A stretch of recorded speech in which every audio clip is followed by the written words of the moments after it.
Student मैं आप लोगों को अब क्या बता रही हूँ, एटॉमिक नंबर की डेफिनेशन बता रही हूँ। एटॉमिक नंबर की डेफिनेशन समझाने से पहले मैं आप लोगों को एक स्ट्रक्चर ड्रॉ कर रही हूँ। किसी भी हमारा एलिमेंट हो, कोई भी एलिमेंट हो, स्ट्रक्चर किस तरह ड्रॉ होता है वो बस जस्ट ड्रॉ कर रही हूँ सिंपल। ये क्या है, न्यूक्लियस है जिसके अंदर हमारे प्रोटॉन और न्यूट्रॉन रहते हैं, ठीक है। और यहाँ क्या है, शेल्स नहीं है हमारे, और शेल्स में कौन रहता है, इलेक्ट्रॉन रहते हैं, ठीक है। अब हमारी एटॉमिक नंबर की डेफिनेशन क्या है, the number of proton present in the nucleus of an atom is called atomic number. ठीक, अगेन मैं रिपीट कर रही हूँ, डेफिनेशन रिपीट करने से पहले चीजें मैं रिपीट करती हूँ। तो ये हमारा न्यूक्लियस कहलाता है, यह हमारे शेल से जिसके अंदर क्या है, इलेक्ट्रॉन मौजूद है, और ये P for proton, N for neutron. सही समझ में आई। तो हमारे पास ये मैंने एक सिंपल एक स्ट्रक्चर ड्रॉ किया जो आप लोगों ने क्लास 7-6 से आप स्ट्रक्चर ही समझते आए हैं। ये हमारा किसी भी एलिमेंट का नॉर्मल एक कॉमन स्ट्रक्चर ड्रॉ किया हुआ है, ठीक है। इसमें ये न्यूक्लियस है और न्यूक्लियस के अंदर मतलब घर है, सही। घर के अंदर कौन कौन रहता है, प्रोटॉन रहते हैं और न्यूट्रॉन रहते हैं, ठीक है। प्रोटॉन और न्यूट्रॉन कहाँ रहते हैं, घर में रहते हैं, ठीक है। समझ में आ रही, प्रोटॉन और न्यूट्रॉन रह रहे हैं यहाँ। अब यहाँ ये क्या हमारे शेल है, शेल्स हैं, ठीक है। शेल्स में कौन है, ये डॉट डॉट जो नजर आ रहे हैं ये इलेक्ट्रॉन है, ठीक है। एटॉमिक नंबर की डेफिनेशन क्या है कि the number of proton present in the nucleus of an atom is called atomic number. कि क्या हो, प्रोटॉन, जितने हमारे प्रोटॉन किसी भी न्यूक्लियस, एटम के किसी भी न्यूक्लियस के अंदर पाए जाएं वो उतना ही उसका एटॉमिक नंबर होता है।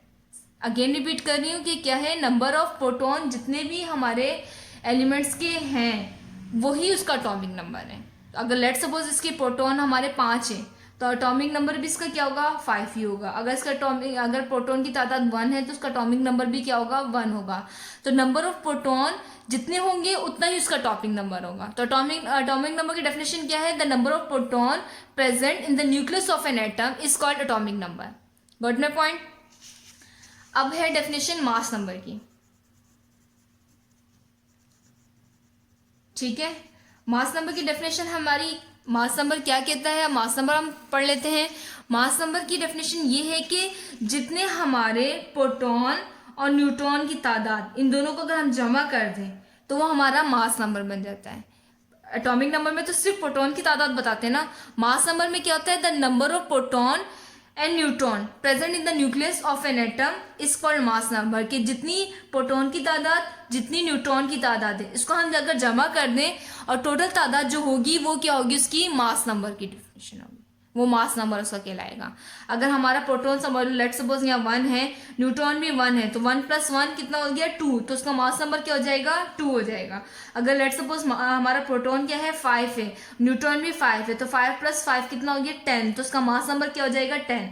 एटॉमिक नंबर की डेफिनेशन क्या है कि सिर्फ नंबर ऑफ प्रोटॉन बताएं, और मास नंबर में क्या होता है कि नंबर ऑफ प्रोटॉन भी बताएं प्लस में नंबर ऑफ न्यूट्रॉन, इन दोनों को जमा करके जो उसका आंसर आ रहा होगा वही उसका मास नंबर होगा, ठीक है। ये दोनों डेफिनेशन आप लोगों को आई होप समझ में आ गई होगी। अब हम आगे डेफिनेशन पढ़ते हैं एम्पेरिकल फॉर्मूला की, ठीक है। आगे हमारे पास डेफिनेशन क्या आ रही है, एम्पेरिकल फॉर्मूला की, सही है। एम्पेरिकल फॉर्मूला की डेफिनेशन हमारी क्या है कि जितने हम लोग, कोई भी एक हमारा फॉर्मूला है, सही है। लेट सपोज हमारा एक कोई भी ले लें आप, क्या बेंजीन ले लें, ठीक है। इसके एक नॉर्मल फॉर्मूला है, सही है। उसमें बेंजीन में कार्बन भी शामिल है और क्या हमारे हाइड्रोजन भी शामिल है, सही है। हमारे एक बेंजीन का फॉर्मूला है, क्या होता है बेंजीन का फॉर्मूला, C6H6 उसका फॉर्मूला होता है, सही है। बेंजीन में क्या है, कार्बन भी मौजूद है और हाइड्रोजन भी मौजूद है, ठीक है। लेकिन इसमें कार्बन कितने हैं, वैसे नॉर्मल बेंजीन का असल फॉर्मूला बेंजीन का क्या है, C6H6 ही होता है। लेकिन एम्पेरिकल फॉर्मूला हमें क्या, एम्पेरिकल फॉर्मूला की डेफिनेशन ये है कि ये सिर्फ हमें एलिमेंट बताता है, एलिमेंट की असल तादाद हमें एम्पेरिकल फॉर्मूला नहीं बताता, सही है। एम्पेरिकल फॉर्मूला क्या है, एम्पेरिकल फॉर्मूला सिर्फ और सिर्फ क्या बताएगा, तादाद बताएगा एलिमेंट्स की, कि एलिमेंट्स कौन कौन शामिल है। लेट्स सपोज बेंजीन में कौन कौन शामिल है, कार्बन भी शामिल है और हाइड्रोजन भी शामिल है, लेकिन एक्चुअल वैल्यू नहीं बताएगा कि एक्चुअल वैल्यू कितनी है, मतलब कार्बन कितनी तादाद में मौजूद है और हाइड्रोजन कितनी तादाद में मौजूद है। एम्पेरिकल फॉर्मूला की यही डेफिनेशन है, सही है। तो एम्पेरिकल फॉर्मूला हमें क्या बताता है, सिर्फ और सिर्फ एक्चुअल तादाद बताता है, ठीक है। हमें एम्पेरिकल फॉर्मूला क्या करता है, एक्चुअल तादाद नहीं बताता है एम्पेरिकल फॉर्मूला में।